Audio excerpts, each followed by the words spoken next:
নিজৰ প্ৰচেষ্টাত ঘৰ বনোৱাৰ কাকো ইণ্ডিভিজুৱেলি সেই হাইকটো ল'বলৈ আমি কিয় দিওঁ নিজে ইণ্ডিভিজুৱেলি।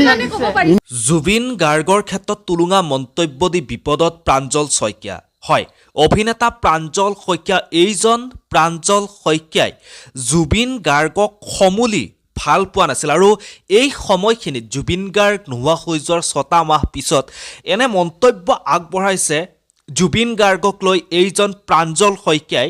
যিখিনি মন্তব্য শুনাৰ পিছত আপোনালোকৰো গাৰ নোম শিয়ৰি উঠিব, আপোনালোকৰো এই মানুহজনৰ প্ৰতি ঘৃণা উপজিব। আচলতে কি কৈছিল প্ৰাঞ্জল শইকীয়াই অলপ সময় পিছতে মই আপোনালোকক দেখুৱাম। যিহেতু জুবিন ক্ষেত্ৰ এই 6টা মাহে নিৰ্মাণ কৰা নহ'ল, জুবিন ক্ষেত্ৰ যিধৰণে হ'ব লাগিছিল এই 6টা মাহত সেইদৰে একোৱেই নহ'ল।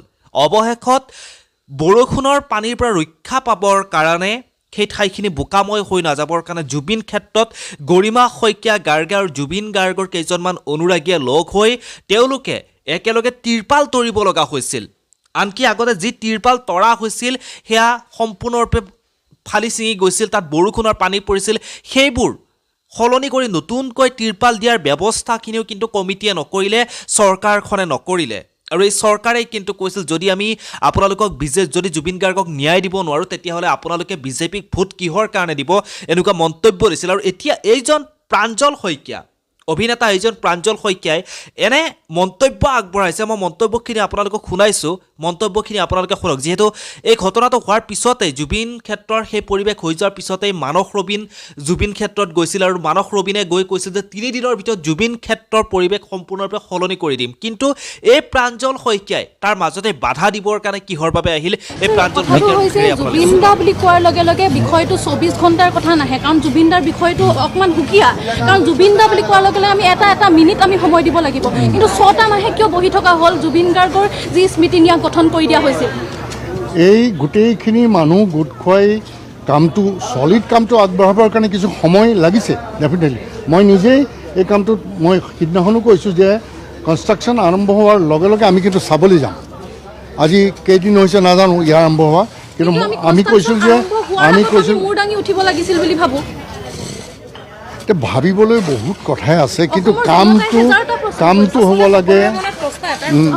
জুবিন গাৰ্গে প্ৰতিটো সমস্যা প্ৰতিটো ক্ষেত্ৰত মাত মাতি আহিছিল। সেইজন জুবিন গাৰ্গৰ মৃত্যুৰ পিছত 6টা মাহে জুবিন গাৰ্গৰ সমাধিৰ এনে এটা অৱস্থা আচলতে অসমৰ অসমীয়াক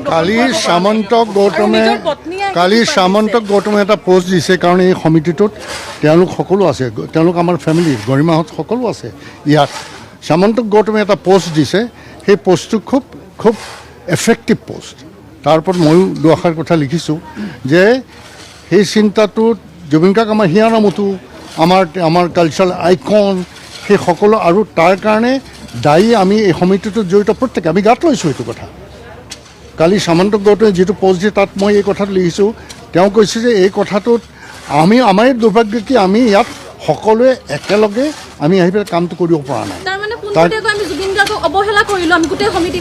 মানস ৰবীন কালি ইয়াত উপস্থিত হৈছিল, তেওঁ নিজৰ প্ৰচেষ্টাত এটা ঘৰ বনোৱাৰ কথা কৈছিল, কিন্তু নিজৰ প্ৰচেষ্টাত ঘৰ বনোৱাৰ কাকো ইণ্ডিভিজুৱেলি সেই হাইকটো ল'বলৈ আমি কিয় দিওঁ নিজে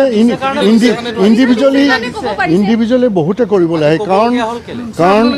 কাৰণ গৰিমাহঁত আমাৰ লগত অনবৰত আছে। আমি কথাবিলাক আছিল বিতৰ্কলৈ একদম লৈ যাব নালাগে। আৰু ইমান দিনে সংবাদ মাধ্যমৰ আগত এই মাটিখিনিৰ বিষয়টো, জুবিন গাৰ্গৰ নক্সাৰ বিষয়টো, জুবিন ক্ষেত্ৰৰ নক্সাৰ বিষয়টো কিয় তুলি নধৰিলে? নক্সাৰ বিষয়টো আজি বহুত দিনৰ আগতে হ'ল।